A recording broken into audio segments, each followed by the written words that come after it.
Evening all of you, कैसे हैं आप लोग? सीख रहे हो, समझ रहे हो, बहुत आगे बढ़े। हम लोग बात करने वाले हैं 4 फेब के डेटा की। डेटा आ चुका है, चाहे वो कैश मार्केट का है और फ्यूचर का भी है। हर चीज़ को अच्छे से डिस्कस करने वाला हूँ। मार्केट के अंदर आज क्या हुआ भाई, कल क्या हुआ था? सबसे पहले हमें देखना है, ट्रम्प कैंडल बनी थी, हमें याद है ना ट्रम्प ने कल क्या हुआ था, ट्रेड डील हमारे साथ हो गई, एक बड़ी कैंडल बनी। आज क्या हुआ कल भाई, यहाँ पे इतना बड़ा सेल ऑफ देखने को मिला प्रो की साइड से। अब आज का डेटा मैटर क्यों करता है सर, कि ये जो कंटिन्यू भाई, ये जो बाइंग हुई थी ना, ये कंटिन्यू हुई है या नहीं हुई, इसके ऊपर अच्छे से हम लोग डिस्कस करेंगे। सबसे पहले वीडियो को लाइक कर देना। इस टाइप का लर्निंग सेशन बिना रुके लेके आता हूँ, इसलिए वीडियो को लाइक करके चैनल को सब्सक्राइब करके बेल आइकन जरूर दबा देना। भाई यहाँ पे जो चीज़ समझने वाली है वो ये है कि हम लोग क्लाइंट का डेटा देखने वाले हैं, डीआईएस, एफआईएस और प्रो, इन चारों को इन डिटेल करेंगे।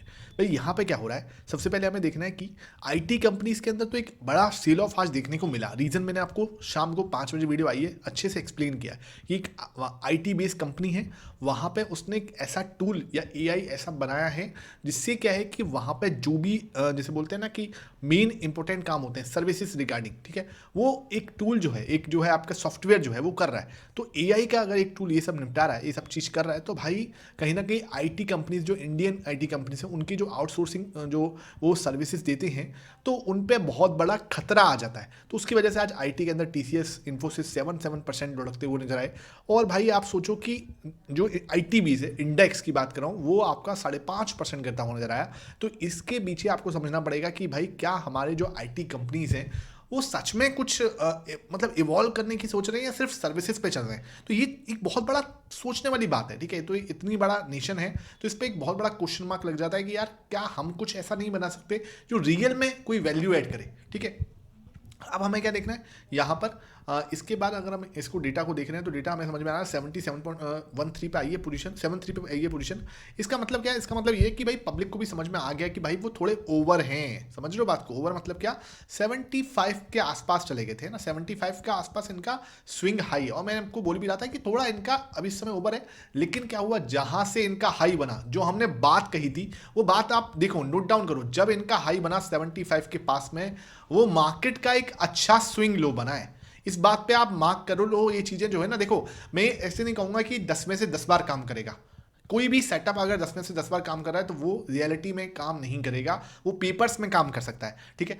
10 में से 7 बार कोई भी चीज़, अगर 6 से 7 बार कोई भी चीज़ काम करती है तो इट्स वर्किंग वेरी नाइसली। फिर काम किसका बचता है? फिर आपकी पोजीशन साइजिंग और रिस्क मैनेजमेंट का काम बचता है। अगर कोई सेटअप 10 में से 6 से 7 बार काम कर रहा है, अगर आपकी पोजीशन साइजिंग सही है, आपका रिस्क मैनेजमेंट सही है, आपने देखा होगा कई बार सेम सेटअप पे काम करते हुए दो अलग अलग लोगों के रिजल्ट अलग अलग आते हैं बिकॉज ऑफ दिस थिंग, ठीक है। भाई चक्कर क्या है कि ट्रेडिंग में एक वेरिएबल नहीं है, ट्रेडिंग में बहुत सारे वेरिएबल होते हैं। आपने एक सिस्टम को डिसिप्लिन से फॉलो किया या नहीं किया। एक ए है पर्सन, वो डिसिप्लिन से फॉलो कर रहा है एक ही सेटअप को, और एक पर्सन बी है जो सेटअप को एक दिन फॉलो करता है, दूसरे दिन नहीं कर पाता, जस्ट बिकॉज उसको। भाई मेरे साथ क्या हुआ, आप पिछले मंथ के अंदर बात करें, जनवरी के अंदर, जनवरी में मुझे क्या हुआ, मार्केट ने बहुत ज्यादा परीक्षा ली। अच्छा, उससे पहले दिसंबर के अंदर हमने देखा, दिसंबर मैंने आपके साथ पूरा साल का पीएनएल दिखाया। भाई मुझे कोई दिक्कत नहीं होती पीएनएल दिखाने में। मैंने पूरे जनवरी से लेकर दिसंबर 2025 का डेटा दिखाया था। मुझे 3 महीने लगातार लॉस लगा था, 3 महीने में 2 महीने लगातार पूरे 12 महीने में 3 महीने में लॉस में था। ओपनली दिखाया, कहीं कोई दिक्कत नहीं। अब जनवरी में क्या हुआ, दिसंबर में हमने क्या देखा, दिसंबर में मुझे पूरे दिसंबर में सिर्फ 4 दिन लॉस लगा, ठीक है, वो हमने डिस्कस किया। बस बस बस बस बस, इधर आ जाओ, लो इधर आ जाओ, इधर आ जाओ, बच बच बच बच बच।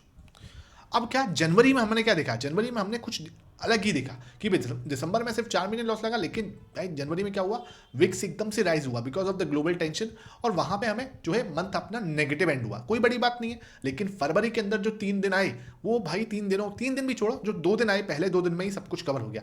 दिस इज द रीजन आपको एक सेटअप को फॉलो करना होता है, इंस्टीड ऑफ एक आपको एक सेटअप के साथ ना डिसिप्लिन होना पड़ता है। ऐसा नहीं कि जनवरी मेरा लॉस में चला गया तो आप क्विट कर दो, या दिसंबर आपका बहुत अच्छा चला गया तो आप पोजीशन साइजिंग एकदम से इंक्रीज कर दो। नहीं, आपको एक सेटअप के साथ डिसिप्लिन होना पड़ता है, और नॉट ओनली द सेटअप, आपको उस पोजीशन साइजिंग, आपको उस रिस्क मैनेजमेंट के साथ में बिल्कुल अच्छे से जो है वो अपना बिल्डअप करना पड़ता है। ऐसे नहीं होता कि आप एक दिन कोई और सेटअप को फॉलो कर रहे हो, दूसरे दिन कोई और सेटअप को फॉलो कर रहे हो। इन चीजों से जब तक आप भागते रहोगे, मार्केट कभी आपको प्रॉफिटेबल नहीं बनाएगा। तो ये चीज हमें समझ में आई कि भाई पब्लिक जो है जब भी अपना एक स्विंग हाई बनाती है, वहां पे मार्केट का जो है एक स्विंग लो बनता है, बहुत हाई चांस होते हैं उसके बनने के, ठीक है। उसके बाद बात करते हैं क्या, डीआईएस ने क्या किया है, तो हम अगर घरेलू निवेशकों को देख रहे हैं तो इन्होंने अपनी पोजीशन को 79.10, ये भी एक बड़ी पोजीशन इन्होंने बिल्डअप कर दी थी। इन्होंने भी क्या करा, अपनी पोजीशन पर 2.36% का प्रॉफिट बुक कर लिया। तो ये दोनों ही अपनी पोजीशन पे थोड़े थोड़े प्रॉफिट बुक करते हुए नजर आए, तो कोई टेंशन लेने वाली बात नहीं है, बहुत ज्यादा कोई परेशान नहीं होना इससे।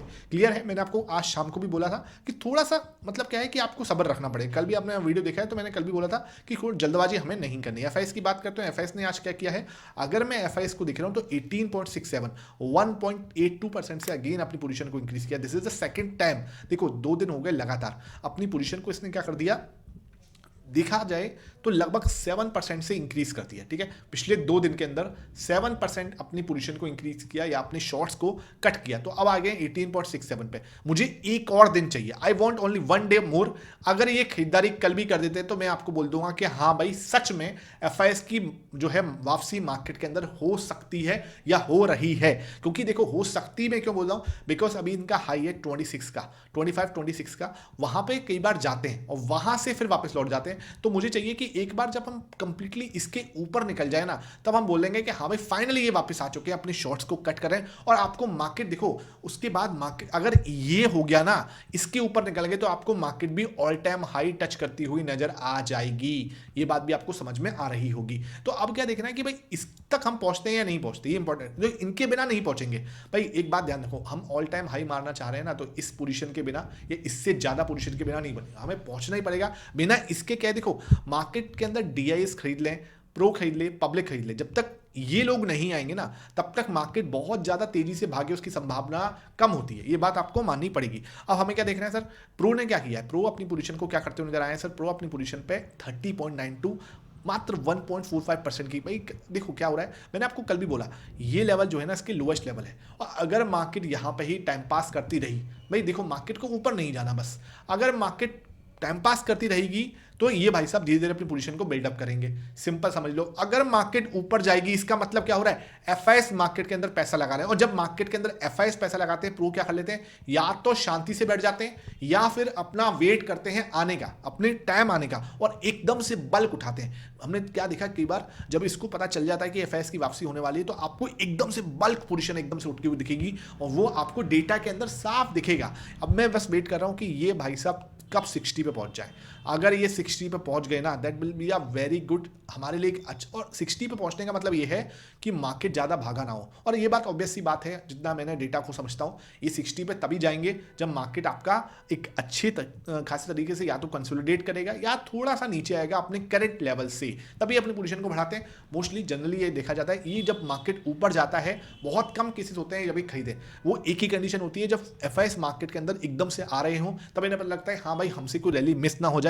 तो एफआईएस की एंट्री अगर होने वाली है तो ये बढ़ते मार्केट में खरीदते हुए नजर आते हैं। ये जो लर्निंग्स आपको मैं फ्री ऑफ कॉस्ट में दे रहा हूं ना भाई, ये बहुत ज्यादा मैटर करती है, इसलिए वीडियो को लाइक जरूर कर दिया करो, क्योंकि ये बहुत ज्यादा फ्रूटफुल लर्निंग में आपके साथ फ्री ऑफ कॉस्ट में देता हूं। और आपने जो टेलीग्राम अभी तक जो लिंक आपको डिस्क्रिप्शन बॉक्स में मिलेगा वो नहीं ज्वाइन किया हुआ, तो फ्री ऑफ कॉस्ट है, उसको ज्वाइन कर लो। शाम को 5 बजे वाली जो वीडियो डाली है ना मैं प्राइस सेक्शन की, इन डिटेल कवर कर दिया प्राइस सेक्शन, तो उसको अच्छे से देख लेना। अब आ जाते हैं कैश मार्केट के अंदर। तो कैश मार्केट के अंदर क्या हुआ, सिर्फ आज आया 29 करोड़ की खरीदारी। अब बहुत लोग ना सोशल मीडिया पे इसको डाल रहे हैं और सिर्फ बता रहे हैं सर 29 करोड़ खरीदा है, कल तो 5000 करोड़ खरीदा था, आज क्या हुआ। भाई आप डेटा आधा देख रहे हो, ये देखो 1700 करोड़ इंडेक्स फ्यूचर में खरीदा है, स्टॉक फ्यूचर में भाई साहब ने 625 करोड़ खरीदा है। तो आप ऐसे नहीं बोलते कि कुछ नहीं खरीदा, 650 करोड़ ये हुआ, और लगभग 1772 करोड़ की खरीदारी इन्होंने करीब करीब यहां पे की। तो नेट नेट आप देखोगे तो लगभग आपको सामने समझ में आएगा कि इन्होंने मोटा मोटा आप देखोगे तो 2400 करोड़ के आसपास की खरीदारी की है, और 24 करोड़ की खरीदारी नेट नेट आप चेक करो तो कोई कम नहीं होती। इट्स वेरी गुड, मुझे तो लगता है अच्छी है। 2400 करोड़ की खरीदारी कल भाई 17000 करोड़ की थी। ऐसा नहीं है कि डेली 17000 करोड़ खरीदारी करेंगे, ऑब्वियस सी बात है। तो कल की खरीदारी ये थी, आज लगभग 2400 करोड़ है, तो ये मुझे नहीं लगता कम है। आप बताना कि आपको कैसा लग रहा है। उसके सामने सिर्फ 249 करोड़ की खरीदारी की है डीएस ने। डीएस थोड़े से मतलब बैकएंड पे बैठे हैं, बढ़िया है, बस मतलब बिकवाली नहीं कर रहे, खरीदारी कर रहे हैं लेकिन बहुत छोटी। विक्स आपके सामने 5% घट के आया, लगातार अब विक्स जो है घट रहा है। कहां पे हम 15 पे पहुंच गए थे 2 दिन के अंदर ही, ये भाई सब घट के 12.25 आ गया। भाई बजट हो चुका, इवेंट कंप्लीट हो रहे हैं ना, बजट कंप्लीट हो चुका, उसके बाद जो ट्रेड डील का हल्ला मचा था वो भी कंप्लीट हो चुकी। तो अब कोई बहुत बड़ा इवेंट नहीं है जिसकी वजह से आपको विक्स एकदम से राइज होना, भाई कुछ भी हो सकता है, वो एक अलग बात है, लेकिन कोई नॉन इवेंट हमें नहीं नजर आता। भाई आज निफ्टी 0.2% बढ़ा है सिर्फ 48 पॉइंट के साथ में, और सेंसेक्स भी आपका सिर्फ 0.1% बढ़ के बंद हुआ है। हुआ है। अब आ जाते हैं सेंसेक्स का प्राइस एक्शन भी 1 मिनट हम डिस्कस कर लेते हैं। देखो अगर मैं सेंसेक्स का प्राइस एक्शन, बिकॉज कल आपकी इसकी एक्सपायरी भी है, तो आपको देखना क्या है, ये देखो भाई बहुत अच्छे सपोर्ट पे आके हम खड़े हैं, ठीक है, बहुत अच्छे सपोर्ट पे। ये एक अच्छी पॉजिटिव कैंडल मुझे दिखती है। मुझे लगता है मार्केट क्या कर सकता है, थोड़ा सा और ऊपर जा सकता है 84,000 तक। I am expecting like this candle, जहां पे हम 84,000 के पास से रिजेक्शन ले सकते हैं। ये इस तरीके की कैंडल आई एम एक्सपेक्टिंग कल, ठीक है। उसके बाद क्या, यहां से जैसी आपको एक डबल बॉटम जैसी सिचुएशन क्रिएट हो सकती है, वापस नीचे आ सकते हैं, इस तरीके से मार्केट जो है प्ले आउट हो सकता है, ये मुझे नजर आता है। आई कैन बी रॉन्ग, लेकिन आपको लर्निंग पूरी रखनी है। 15 मिनट टाइम फ्रेम पे आता हूं, तो 15 मिनट टाइम फ्रेम के अंदर भी आपको समझना क्या है कि हम इस रेंज में चल रहे हैं, ठीक है। दिस इज द रेंज जहां ऊपर हमें रिजेक्शन मिल रहा है ना, ये एरिया जो कि आपका है 84,000 के अराउंड, और नीचे आपके पास सपोर्ट आ जाएगा ये एरिया, ठीक है। ये एरिया आपका लगभग 83,300 के पास में है। ये वाला एरिया जो है आपका 83,300 के पास में आपको सपोर्ट मिलेगा। मार्केट क्या कर रहा है, इसके बीच में कहीं अपना टाइम स्पेंड कर रहा है। आई एम एक्सपेक्टिंग क्या, मार्केट रिजेक्शन यहाँ पे लिया, फिर यहाँ पे रिजेक्शन लिया, again this is your support area, this is your support area, this is your support area, again this is support area. Market क्या कर सकता है, पूरा नीचे आ सकता है, फिर ऊपर जा सकता है 84, तो 83-8500 के बीच में क्या है, मार्केट टाइम पास कर सकती है, एक पॉसिबिलिटी है। नीचे जाने के बारे में सोचेंगे, देखो नीचे की जगह पूरी ये है, आपके पास अच्छी खासी जगह 83,500 तक आप आ सकते हो। इसके नीचे अगर मार्केट डायरेक्ट जाने की कोशिश करेगा, मैं यहाँ पे इंटरेस्टेड नहीं हूँ। मुझे चाहिए आप आओ, फिर वापस यहाँ पे आओ, है ना। इस जगह पे आपने कुछ नेगेटिव प्राइस एक्शन बनाया, आप मेरी ट्रेंड लाइन के पास में आना, यहां से रिजेक्शन आएगा तो आप आ सकते हो 83,000, 82,500 तक का एक मूव जो है मैं देखने को मिल सकता है। लेकिन मुझे क्या चाहिए, आप रिजेक्टेड हो मेरी ट्रेंड लाइन से, मेरे प्लान के अकॉर्डिंग करोगे तो मैं काम करूंगा, नहीं करेंगे सीधा गिरने की कोशिश करोगे, मुझे जरूरी नहीं है कि हर दिन ट्रेड करना, मेरे अकॉर्डिंग होगा मैं ट्रेड करूंगा, नहीं होगा। और मोस्टली आप देखोगे 10 में से 8 बार जो है मार्केट के अंदर जो हम प्लान बनाते हैं मोस्टली केसेस में, क्योंकि हम प्लान हर तरीके का बनाते हैं। कुछ लोग बोलते हो कि है ना आप सर दोनों साइड बताते हो, भाई मैं प्लान बनाता हूं और प्लान में हर तरीके का हर मार्केट के लिए बनाता हूं, तो दिस इज द रीजन, उसमें हम हर चीज कवर करने की कोशिश करते हैं। अब मार्केट के पास में एक सपोर्ट लाइन भी है, देखो ये एक सपोर्ट एरिया है ना, तो हो सकता है मार्केट क्या करे, कल इसके पास में आके सपोर्ट लेने की कोशिश करे, ठीक है। और अगर ये सपोर्ट लेता है, बहुत अच्छा लेवल है, कोई ऐसी दिक्कत वाली बात नहीं है, यहां से हम सपोर्ट लेके ऊपर जा सकते हैं। एक शोल्डर बनाने की कोशिश की, हेड बनाया, वापस से एक शोल्डर बना सकते हैं, ऊपर जा सकते हैं, ठीक है। अगर ऊपर जाते हैं कोई दिक्कत वाली बात नहीं है, कोई परेशान नहीं होना। मुझे चाहिए क्या, ब्रेकआउट दे दो 84,000 का, 84,000 का ब्रेकआउट देखिए, वापस आते हैं हम इस लेवल पे, रिटेस्टिंग करते हैं 84,000 की, एक हैमर कैंडल के साथ में भाई बल्ले बल्ले वाला मूव आ सकता है, कहा गया 85,000 तक का एक शानदार मूव हमें देखने को मिल सकता है। एक बल्ले बल्ले वाला मूव जो है हमें सेंसेक्स के अंदर देखने को मिल सकता है। आई होप ये सेशन समझ में आया हो, वीडियो पसंद आई है, लाइक करना, शेयर करना। Thank you for watching this.